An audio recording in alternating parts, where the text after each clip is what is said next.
it looks like online. Muted. Okay, sorry. We have Cheryl Hartman, Christina Dewar, Alicia Beckles, Jason Hauser, Martin Kidston, MCAT, Nicole Rush. And in 206, we have Commissioner Slotnick, Strohmeyer, and Vero, Chris Lounsbury, myself, Annie, Kathy, Alex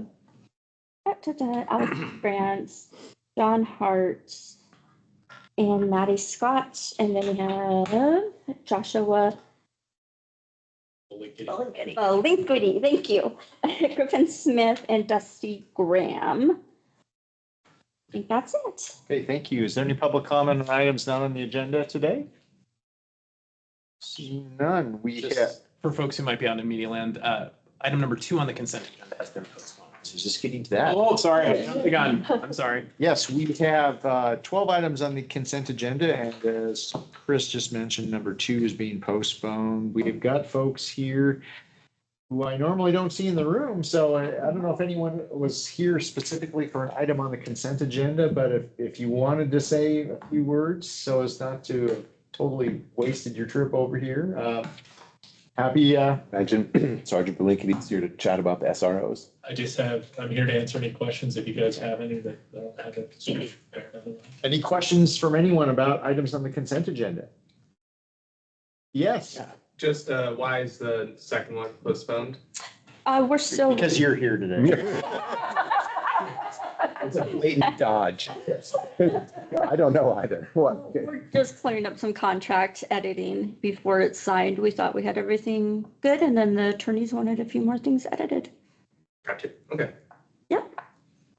What do you really have up your sleeve? I do want to note on the consent agenda that most all of this, I'll just note 2 things. One, most all of this has to do with the fair and is Yeah. seasonally appropriate given. Yes, where it we is are. coming up. Yeah, and then the other one on the SROs, the mention, annual mention that the SROs also look into our heavy use river access sites over the course of the summer, and we greatly depend on them for that and appreciate Sergeant Blinkity's attention and cooperation with the river ambassadors.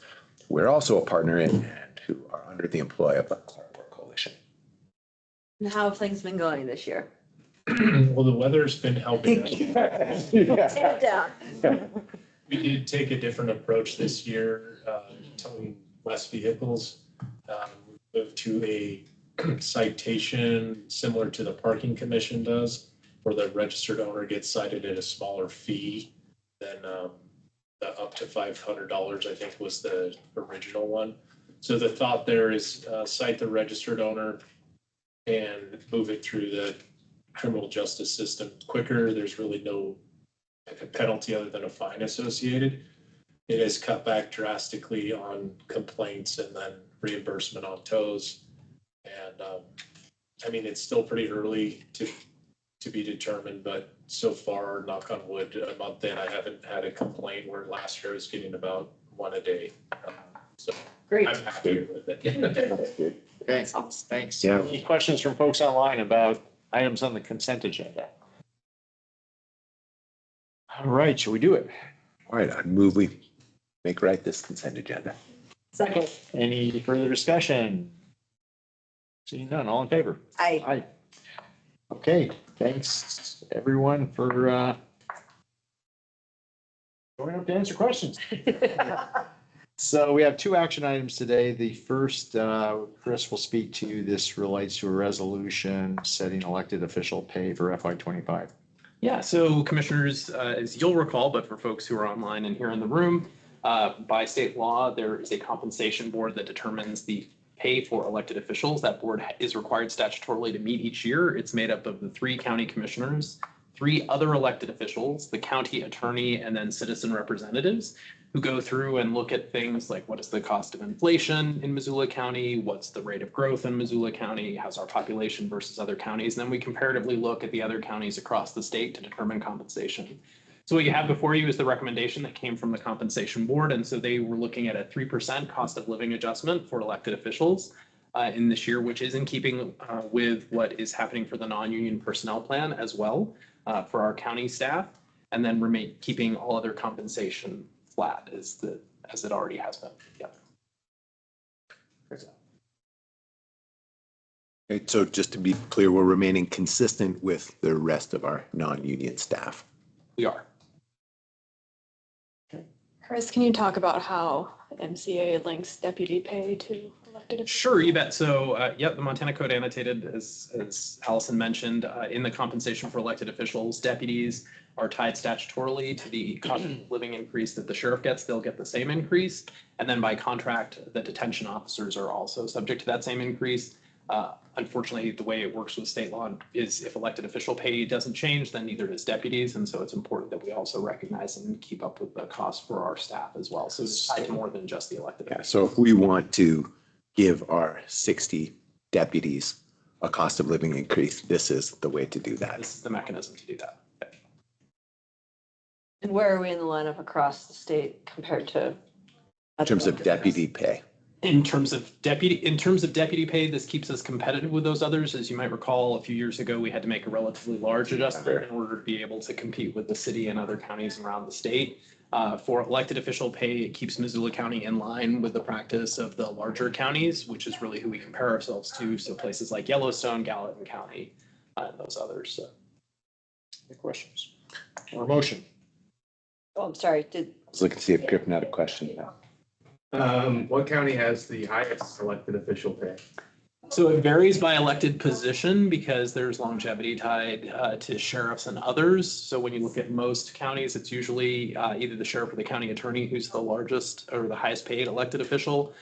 So Yellowstone and Missoula are the two. I can't remember the exact order. I'd have to go back and look. Sorry, Griffin, off the top of my head, but I could go look. And then behind that Josh, is what was your clarification? For sheriffs? both for sheriff and total. When we look across other elected officials, it's Yellowstone and then Missoula, and we both generally hover at 1 and 2. For that, Gallatin and Lewis and Clark usually are next, and then Cascade and Flathead are usually below those. So we have 11 elected officials. Correct. And then, is in terms of the annual increases, do you know what the last couple of years have been like? So they've varied. So do you want Missoula County or other counties? Sorry. Missoula County. That's I know inflation's been a thing. Yeah. So last year's was the most significant increase that we did to it. But on average, we've averaged between 3% and 7%, depending on the year for it. Last year's was the most significant, and that was really to bring deputy wages and detention wages up to parity with other places. At that time, we had 19 openings in the detention facility. And 6 deputy openings, which is kind of unheard of in Missoula County. And I'd have to pull the number. I think it was somewhere around 15-ish% across the board. But now, for the first time in a long time, we're fully staffed. Yeah. So both of those facilities. our investing in deputy wage increases yielded a return in that now we're fully staffed. As is the detention center, which is never happened. almost 10 years. Yeah, it's a really hard job and it needed to pay better in order to keep it staffed up. Martin, since we're opening it up to the media, what do you have for us? Hey, just Allison asked my question, but the resolution says FY23 annualized amounts. Is that in fact the FY25 recommended amounts, or is that just a misprint? That would be the FY25 amounts that I missed a typo. Thank you. Thanks, I'll go Martin. back and- Thanks. I'll go back and fix that. It should be Great. FY25 all the way through. Thank you. Good job, Martin. Dang it, I thought I got all those. Want to run those. This is an interesting That part has made it through law. the attorneys. All the electeds are paid a uniform base. Everybody gets the same wage, and then some of the different positions get add-ons, and then the deputies earn a percentage of the sheriff. So it's pretty cumbersome, but if we want to give the deputies a raise, this is how we have to do it. There's no other way legally to give them a raise. This is it. Other than changing the percentages of the sheriff, but the challenge with that is there's a statutory cap on how much of the sheriff's salary they can make. Okay. So, Other questions, anyone? How about a motion? I move to approve the resolution setting elected official pay for FY 2025. second that. Further discussion or any public comment on the motion? Okay, all in favor? Aye. Thank Sure. you. Next, To Sorry, Annie just made a good point. Because the last item involves the closing on a piece of land and we have the closing agent with us, it might be good to do the letter for Nicole Rush so that she doesn't have to sit through a large amount of time of the commission signing documents. Let's do If that that. was acceptable. to Let's, Yes. And she's on. Okay, Nicole, talk to us about this piece of correspondence here. Yeah, good morning. Thank you, Chris. Appreciate that. This is a letter to the Department of Commerce requesting a contract extension for one of our Big Sky Trust Fund grantees, Thomas. They're requesting a 6-month extension just to allow more time to complete their hiring plan. Thanks. We will get that signed. Thank you. Thank you. Annie, if there's any way I could have that quickly, I would love you. I'm on it. Thank you. Hey, 2415 Mullen Road. Yes, so commissioners, going way back for time immemorial, we, since the detention center was built, we have been looking for a way to co-locate the sheriff's department and the detention staff, because you have delegated the authority to oversee the detention facility to the elected sheriff. And that staff is obviously closely tied to the downtown administration. And so as we went through the courthouse remodel project, and as we've been looking for ways to do that, including at one point going out to the voters and requesting funding to build a law enforcement center. Right before the pandemic hit, the former probation and parole building, which is directly across the street, directly across Mullen Road from the detention facility, became available and went on the market for sale. And Missoula County looked at purchasing it at that time. Unfortunately, we were the second respondent in that case, and we ended up in second position, and Walla Walla College ended up buying the facility at the time, so we were not able to purchase it. We learned, both through happenstance and a giant billboard, that the happenstance part, I'm happy to, when it's not on the record, that building was becoming available for sale again. And so Missoula County went through the due diligence phase to purchase that building from Walla Walla College. Just for folks to know, that space is slightly larger than the current square footage that is used by the sheriff's department on the second floor of the courthouse.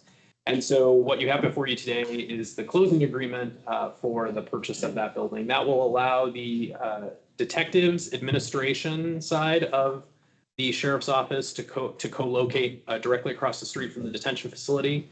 The civil function of the sheriff's office and courthouse security will remain in the courthouse. They're closely tied to the courts because of warrants processing, civil paperwork, all of those pieces. So they'll continue to occupy a small portion of what is the second floor. And that will allow several of the other court functions, which are currently outside of the courthouse, including pretrial and one of the district court functions known as youth court, to move into the courthouse and be co-located with other court facilities that are already in that building, while simultaneously allowing us to co-locate the sheriff with the largest portion of their workforce, which is actually the 100+ detention officers that we have at the detention facility, and allow them to better have supervisory control and management of that facility with the largest risk component for the county by being directly across the street. So this building, we've gone through the due diligence phase. It's in good shape. It needs very little modification for the sheriff's department to occupy it in the short term. That process will, even though we're closing today, will probably take the next 6 to 9 months just to make those minor modifications, get security cameras, get it onto our door system, all of those pieces. And then in the future, we'll look at what other additional modifications that we do. This building will actually be purchased out of cash reserves. And so what we've been saving towards in our capital improvement plan, which was supplemented through the American Rescue Plan Act fund. So, and the purchase price is the appraised value of the building, which is approximately $2 million. The closing documents have the exact amount in them, but it's approximately $2 million. And so what we're looking for today is the board to authorize the chair to sign the closing documents for the purchase of 2415 Mullen Road, the former probation and parole building, currently the Walla Walla Extension building. Thanks. Questions? No, I'm very familiar with this project. Okay. I Any entertain a questions? motion. How do you feel about Blankety? Isn't Yeah, this exciting? Did you think this was ever gonna happen? downtown. Way more in the last 5 minutes than I did.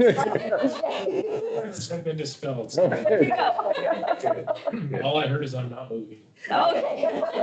And I had a concern that it was going to be dangerous crossing the street, but Chris dispelled that concern. Well, and we will work In our last conversation, I'm like, yeah, that's busy, but pointed out that people have been crossing the street there for a very long time. There have been space issues for so long, and I thought that it would be like decades Yeah. before we ever dealt with it, that this Yeah, no, this is came great. along so soon. Yeah, it was a happenstance that Walla Walla decided to. It was, we were in second position last time and it just so happened that. Beat 'em to the Walla Walla punch. is making their move, and so we get another opportunity at a location that we've been eyeing for a while. Okay, how about a motion? Move to have the chair sign the docs. Second, Further discussion or public comment from anyone out there on this? For last minute questions? Seeing none, all in favor? Aye. Okay, let the signing begin. Before we start that, anything else anyone needs to bring up or talk about today? Martin, are you still with us? have a safe. Fourth, Anything? everyone. I don't think I have Yeah, a happy question. 4th of July, thanks. Yeah, have a good 4th, Martin. Okay. Happy 4th of July. Goodbye, everyone.